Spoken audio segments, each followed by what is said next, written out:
بو المهم انا قبال 3 شهور كنت في مطار الخرطوم. في واحد جنبي لابس جلابيه تاكيه ومركوب اي حاجه، يعني سوداني كده.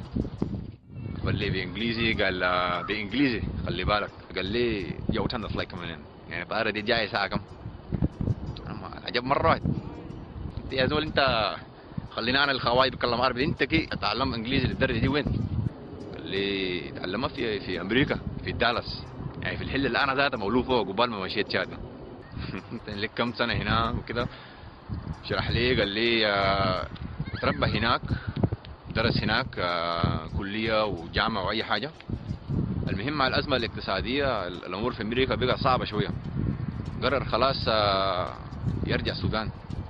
المهم قلت يا اخي انا كتب عنك فيلم، خلاص شرحت له القصه كده. اسره سودانيه بتجي امريكا بدوروا عيالهم بقروا كويس وهم زادهم يلقوا طلباء عديل، لكن بيجوا امريكا بلقوا العكس، يعني الشغل صعب وخلاص الضغوط تزيد لهم.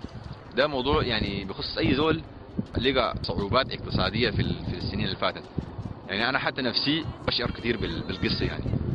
عملت كم فيلم كده في تشاد زي كابتن ماجد، شاركت فيه مع صاحبي أبو بكر.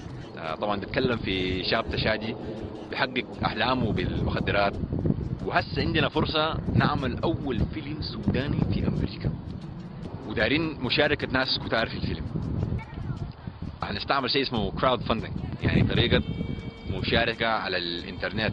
اي زول ممكن بيشارك في الفيلم بالموقع اللي خدينا عندكم ده، حتى ب $5 $10 بدينا له، وهو ذاته بيلقى حاجه، يعني هو ذاته بيلقى هديه خاصه للفيلم. الحياه دي كلها هتكون مكتوب في الموقع. والشيء الحلو في الكراود فاندنج ده، انت لما تقول يعني انا هديك مثلا $10، $10 احنا ما بناخذها منك الا لو لحقنا هدف المشروع. يلا يا امريكا يا السودان يا فيصل يا تشاد، ابشر نحن سوا في الفيلم ده.